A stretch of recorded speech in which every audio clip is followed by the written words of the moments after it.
Okay, guys, let's see how good I can blog and drive. Hope you can all hear me well. I'll go ahead and roll up the windows and turn on the AC here.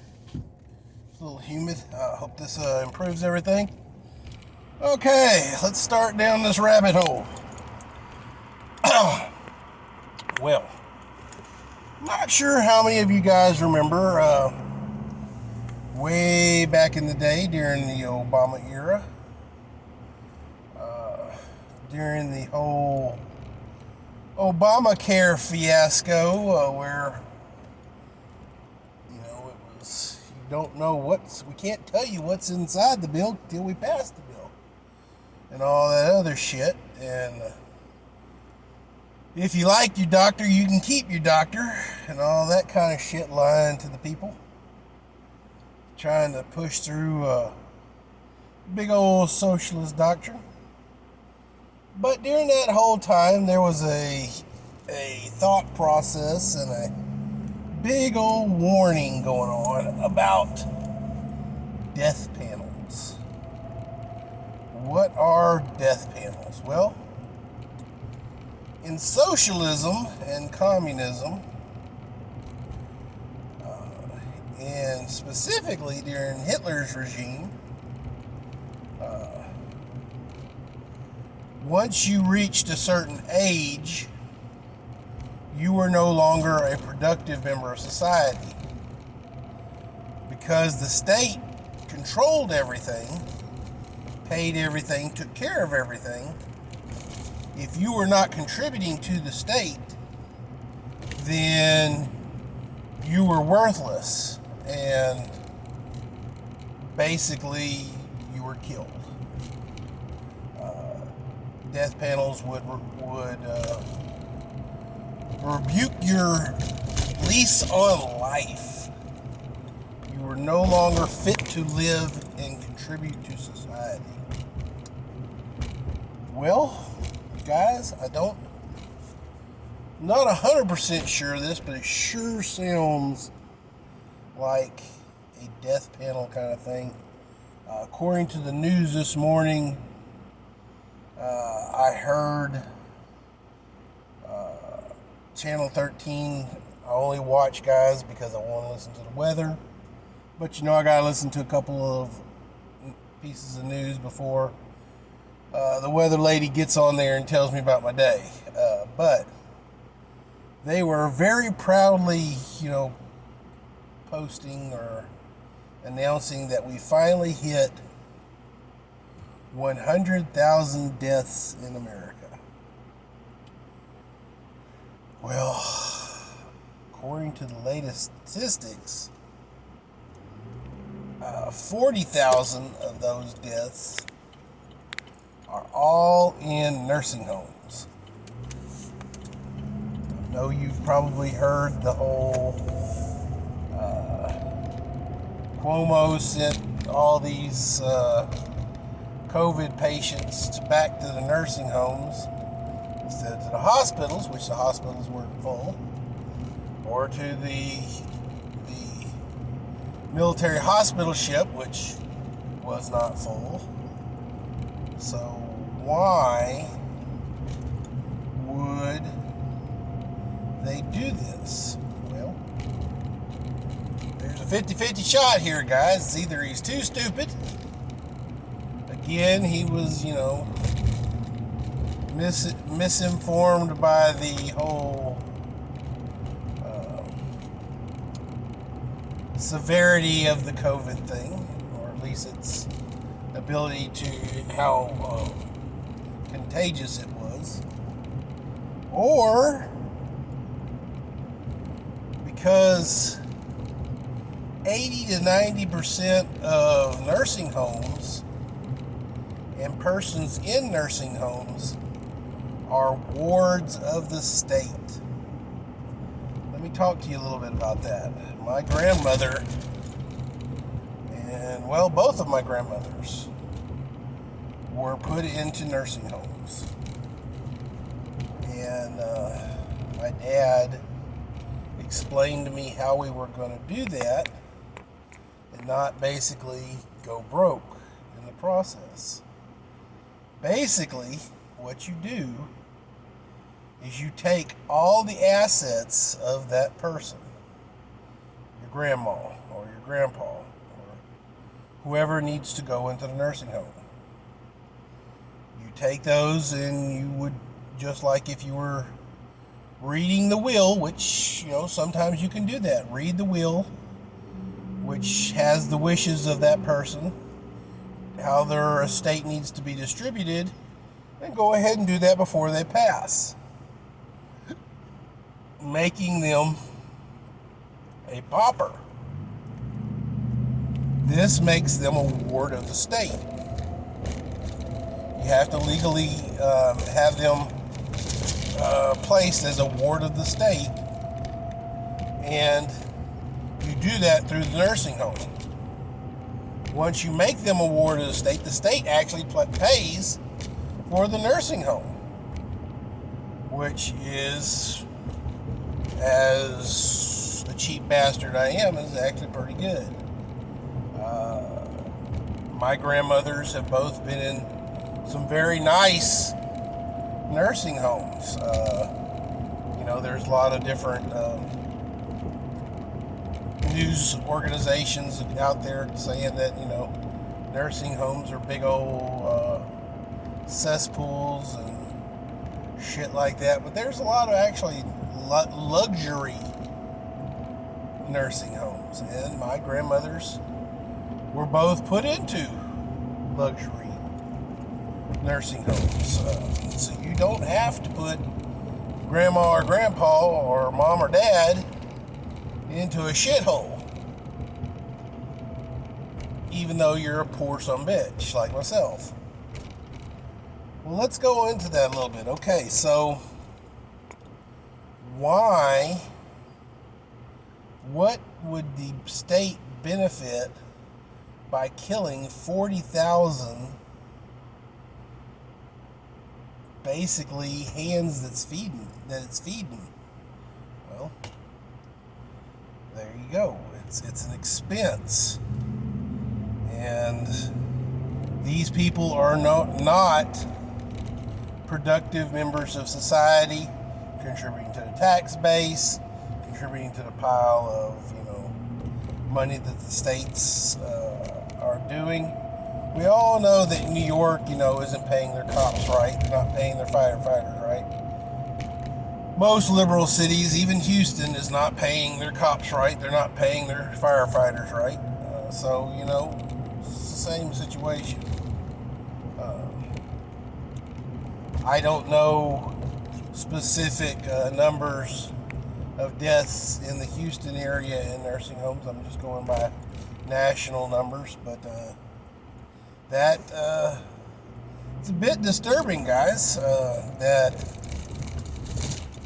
the state would choose to, basically, send a plague into a community with a questionable immune system, basically, that is also under the care of the state and under, and basically non-productive members of society. Sorry about that. Hit a railroad track and my phone fell off the little cliff. Okay, so let's talk about that a little bit,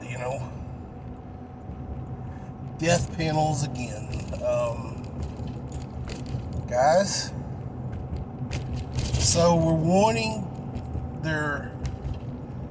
this COVID thing has successfully emptied the cities of the cities. And America's pretty unique in the sense that most of its businesses conglomerate inner city, or kind of like our oil industry is all Pasadena, Texas City. I mean, all the refineries are kind of all in one spot. All the office jobs and banking and oil and blah blah blah blah blah are all downtown. Very interesting that we have been able to successfully empty that. And there's actual statistics that persons who get to work from home are more productive. So you got a happier workforce because they're at home. You got a more productive workforce because they're at home. And now you have an empty building. That's what we talked about yesterday. Let's talk about, we got, so we're not necessarily doing death panels, but we're basically sending plagues into our, elderly communities. Killing off the elderly. What is going to happen, guys, when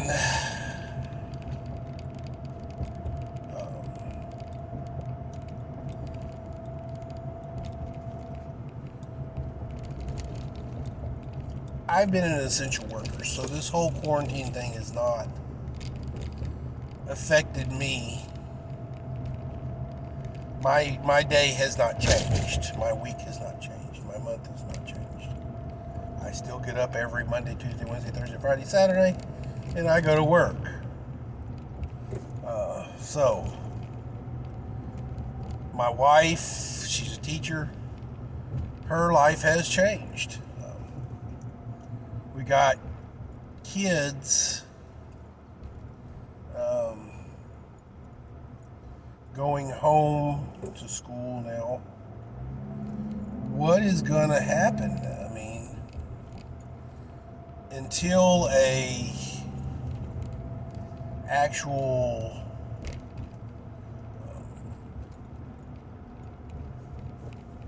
statute has been put into the next stimulus or a bill in the next few months, weeks, days, year that relieves liability for schools and business owners and stuff like that, that if their employees or students, get COVID as the fact that because they actually open their doors, they're not liable, which is crazy because flu goes through schools, flu goes through businesses, office buildings, the flu makes the rounds, stomach bugs makes the rounds, and you don't sue your boss or the principal or the superintendent of the school district because your kid get the flu. But there are people out there who are just chomping at the bit to sue a business owner because he said, hey, we can come back to work now, and all of a sudden you get COVID. And, I mean, you get it, you got it, you get through it, you go back to work. I mean, it's not good. I mean, yeah, it's going to be like the flu. It's going to, you're going to be feeling bad for a couple of days, blah, blah, blah, blah, blah, blah, blah.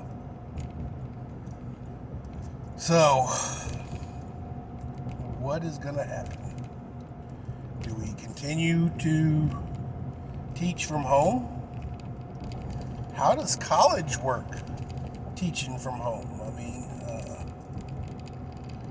my daughter is at Texas A&M right now, double majoring in ag science and poultry science, which this next semester was supposed to be all labs. meaning she was going to be in barns, working with animals. And how is that going to happen? How do you learn that when you have to, do everything from your laptop in your jammies? You can't. How do you do anything? I mean, work industry has figured out workarounds, Zoom meetings and stuff like that. But for the essential worker like myself,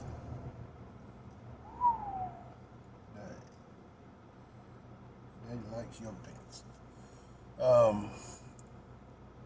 I can't do my job through a Zoom meeting.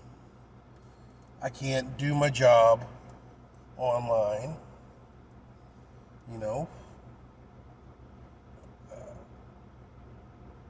How will the world work like this? It can't. Office workers can figure out workarounds. But somebody, even in an office situation, has to eventually put their hands on whatever product they're messing with.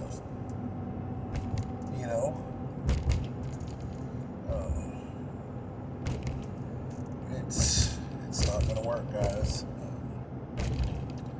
Eventually, life has to get back to what it was. Or what's going to happen is office buildings are going to stay empty.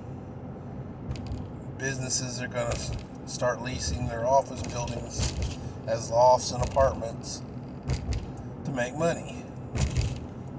Got to make that property make money for you. It's just good business. You can't have a big hunk of real estate like Chase Tower in downtown Houston and have it sit idle, guys. It's got to make you money, or else you're going to sell it.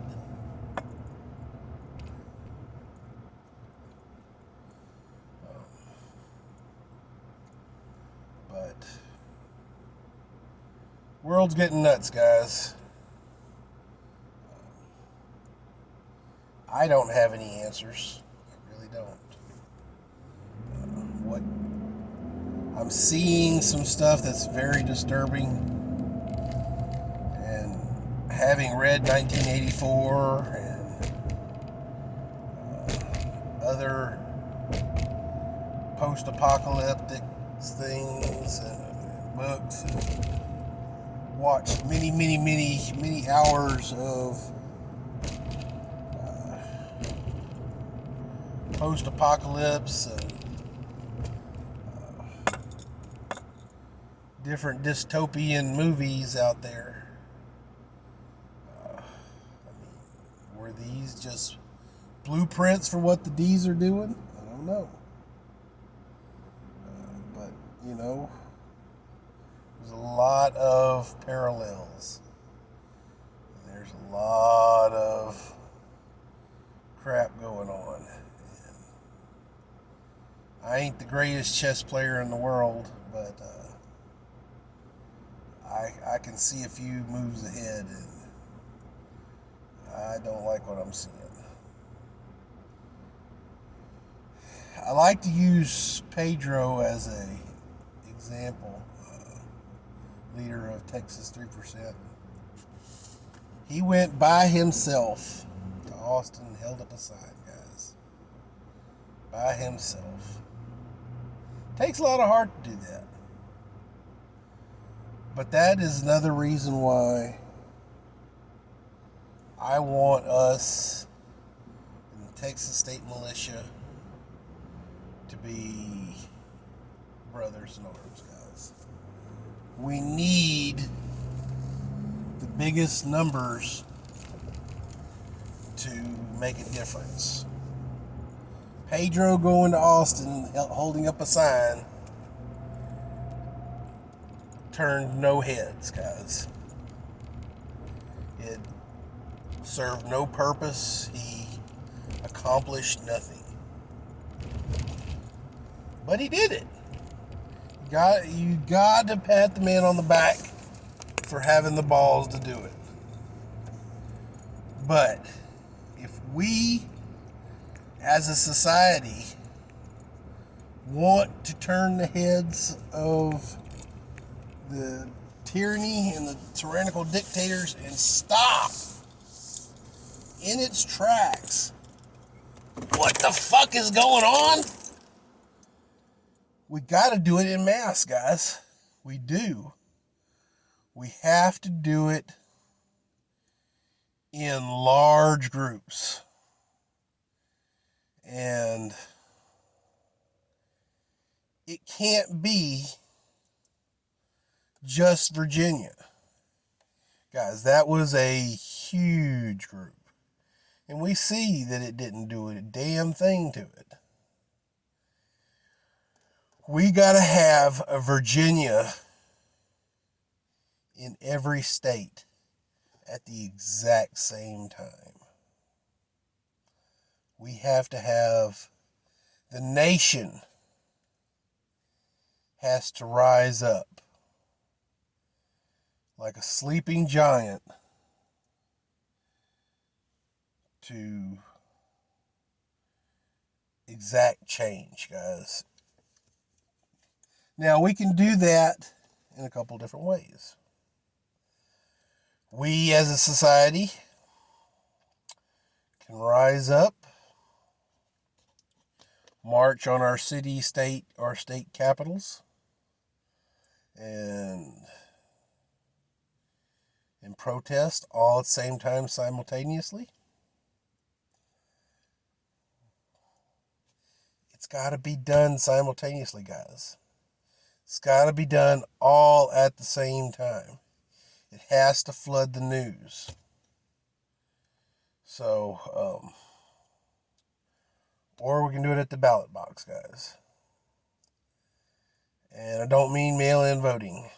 I mean everybody. If your ass got to wear a mask, fine. If your ass got to wear a biohazard suit, fine. If your ass got to have a tank next to you with a biohazard shower, a decon shower on you 24/7, fine. Just step out of that shower long enough to fill out your ballot or tap on the machine and cast your vote, guys. You got to do it. Everybody's got to do it. Don't, oh, I'm running late, blah, blah, blah. Somebody else will vote. I'll be fine.